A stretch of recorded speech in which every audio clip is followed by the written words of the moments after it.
ada Kiai Profesor Subandi, Kiai Profesor Edi Sunario, ikhwan akhwat di seluruh penjuru dunia yang sedang mengikuti acara manaqib online Ba'da Subuh yang saya cintai, yang saya banggakan. Pagi ini keluar maklumat dari pengersa Abah. Maklumat ini sudah begitu populer sebenarnya gitu ya, karena sudah diinfokan sejak tahun 80. Sejak tahun 80, Abah itu sudah bercerita tentang Zulkarnain.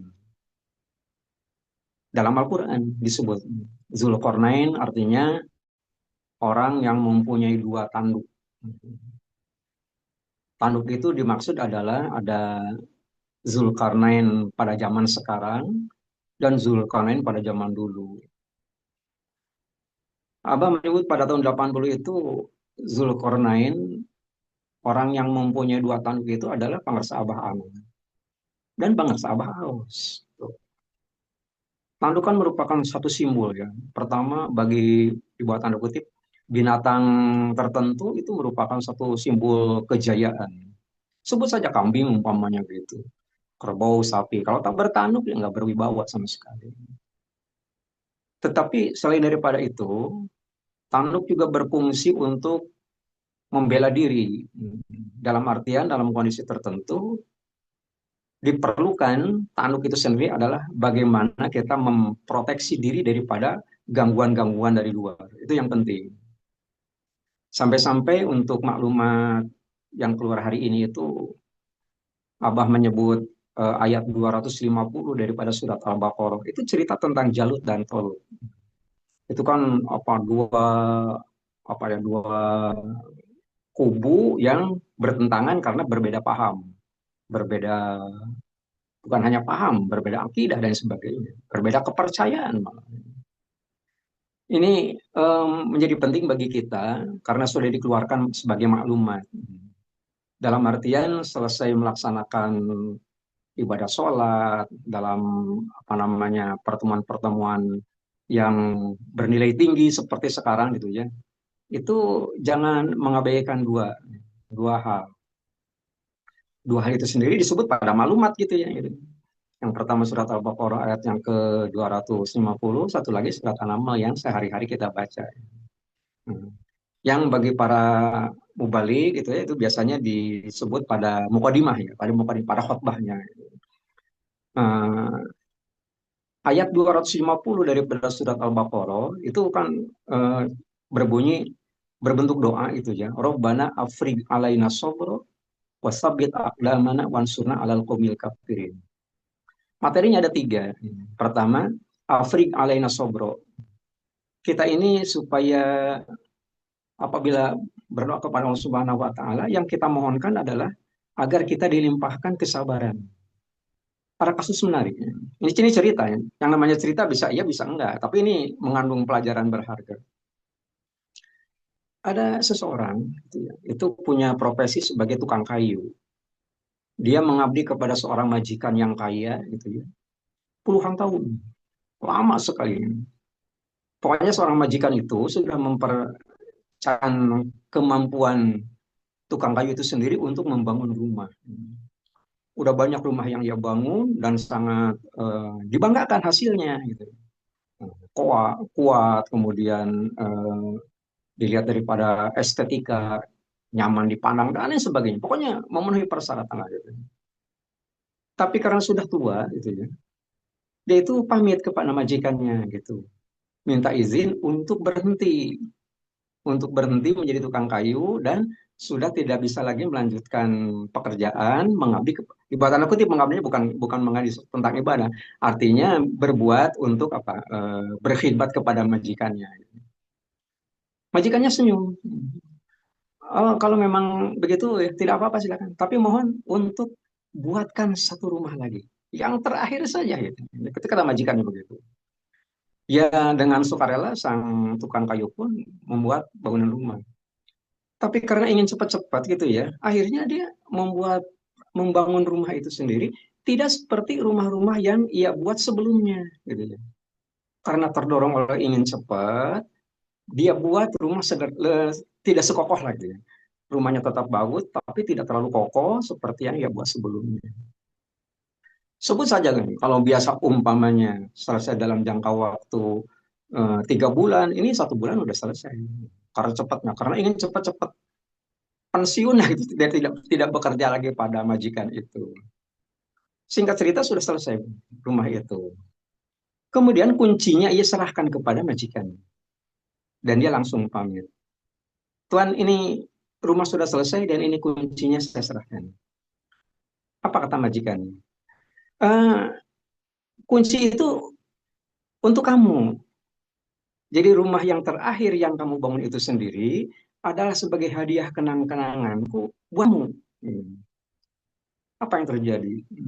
Betapa kagetnya tukang kayu tersebut karena ia membangun rumah itu sendiri, itu sebenarnya untuk dirinya sendiri. Karena untuk dirinya sendiri, mengapa tidak membuat yang kokoh, tidak membuat rumah yang bagus, yang kuat?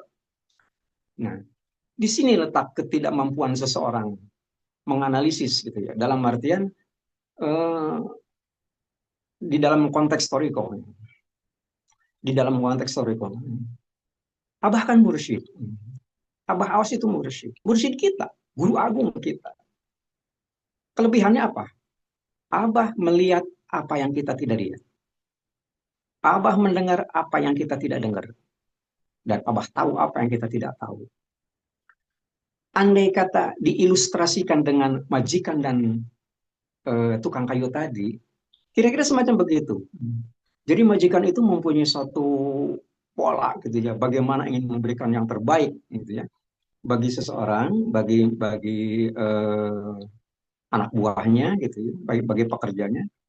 Tetapi otak pekerja itu tidak sampai terhadap analisis majikannya itu. Nah, jadi mengapa Abbas sampai mengeluarkan maklumat mengutip ayat 250 daripada surat Al-Baqarah yang materinya 3. Yang pertama, agar kita dilimpahkan kesabaran. Tidak menutup kemungkinan gitu ya, bahwa Abah akan memperjalankan kehidupan kita masing-masing itu melalui jalan yang berliku, melalui tanjakan yang terjal, macam-macam gitu. Yang dibutuhkan jangan sampai kita putus asa. Jadi ikuti jalur itu sendiri dengan penuh kesabaran. Apri alaina sobro. Itu materi yang pertama. Gitu. Dan itu barangkali ini para wakil talkin yang hadir khususnya gitu mungkin akan bisa memberikan penjawaban lebih luas apabila menyampaikan materi masing-masing nanti gitu. Dengan berbagai sisi gitu. Oke, Subhan itu punya apa namanya punya kelebihan dalam bidang apa nanti di apa ya digabungkan ini komprehensif lah gitu bercerita tentang sabar itu. Profesor Subhani apa yang akan dibicarakan dan lain sebagainya. Beliau kan punya kelebihan. Nah, jadi materinya itu yang pertama. Dan sabar kan begitu indah ya, banyak disebut di dalam Al-Quran. Sampai-sampai kita ini untuk minta tolong kepada Allah Subhanahu Wa Taala, media yang benar kan hanya dua. Coba lihat Al-Baqarah ayat yang ke-153. Ya ayyuhalladzina amanu ista'inu bis-sabri was-shalah. Al-Baqarah 153. Kita kalau minta tolong, ini kan kalimatnya kalimat fil amar. Kata kerja bentuk perintah. Ya ayyuhalladzina amanu ista'inu. Minta tolonglah kalian kepada Allah Subhanahu wa taala. Bagaimana caranya minta tolong kepada Allah Subhanahu wa taala? Ternyata media yang disebut dua. Bisobri wassalat. Dengan sabar, kemudian dengan sholat. Karena disebut di dalam Al-Quran, maka wajib hukumnya bagi kita ya, untuk bersabar. Dapati satu kondisi pada diri kita, ternyata memang ada sesuatu yang belum kita peroleh menurut pandangan kita gitu ya dari apa yang kita mohonkan kepada Allah Subhanahu wa taala tidak serta merta harus diterjemahkan Allah itu tidak memberikan kepada kita. Bisa saja yang kita mintakan kepada Allah itu diberikan oleh Allah Subhanahu wa taala dalam bentuk lain. Nah, dalam bentuk lain bagaimana? Umpamanya kita minta ini, minta itu, tidak berarti tidak dikabulkan. Tapi mungkin diberikan dalam bentuk lain. Fisik menjadi sehat, istiqomah di dalam melaksanakan amalia. Itu yang paling penting. Gitu. Itu merupakan kelebihan. Itu daripada bentuk daripada sabar. Yang kedua sholat, gitu ya. Itu kan bagi masyarakat umum, apalagi di luar sana, itu sholat isti'anah kan tidak populer. Gitu. Kita coba kalian, coba kita tanya kepada mereka itu, umpamanya apa sih itu sholat isti'anah gitu kan. Jangankan orang sana, di luar sana. Untuk titik-titik tertentu yang tidak terlalu terjangkau oleh apanya oleh pembinaan TKN, PPKN gitu, itu artinya maaf, lokasinya agak berjauhan dengan komunitas kita TKN. Dia jarang manakib dan sebagainya. Itu ada yang belum tahu apa itu sholat yang kita lakukan pada waktu pagi hari ini. Yang saya maksud adalah sholat isti'anah. Dan itu yang pernah saya alami gitu ya. Begitu saya memimpin acara manakib subuh gitu ya, itu selesai dengan isyraq, akhirnya kan diakhiri dengan sholat apa kifaratul baul. Di antaranya kan ada sholat isti'anah. Gitu. Mereka sempat bertanya, itu sholat apa? Itu kan menunjukkan bahwa ternyata memang jangankan di luar sana, intern kita sendiri ada yang belum tahu. Padahal itu merupakan perintah daripada Allah Subhanahu wa taala. Al-Baqarah 153. Ista'inu bisobri wassalam. Itu yang pertama gitu. Jadi maklumat yang pagi ini yang pertama adalah agar kita bersabar. Yang kedua, wasabit akdamana, pendirian. Pendirian. Bisa saja kita dikacaukan. Dikacaukan dalam artian diperjalankan oleh Allah. Diperjalankan oleh Abah, kita mengalami satu kondisi di mana kondisi itu sangat berlawanan dengan keinginan kita. Karena berlawanan dengan keinginan kita, seakan-akan apa mungkin bisa saja terjadi muncul satu satu perasaan gitu ya. Apa salah kita meniti jalan gitu ya. Itu yang harus dibuang. Karena setelah kita mengikrarkan lewat talqin zikir, nggak ada yang lain yang terbaik kecuali apabila kita melaksanakan perintah daripada Allah Subhanahu wa taala melalui jalur sahih. Bisa saja gitu ya, Abah itu memperjalankan. Dan Abah memperjalankan itu nggak main-main. Bisa berliku jalannya.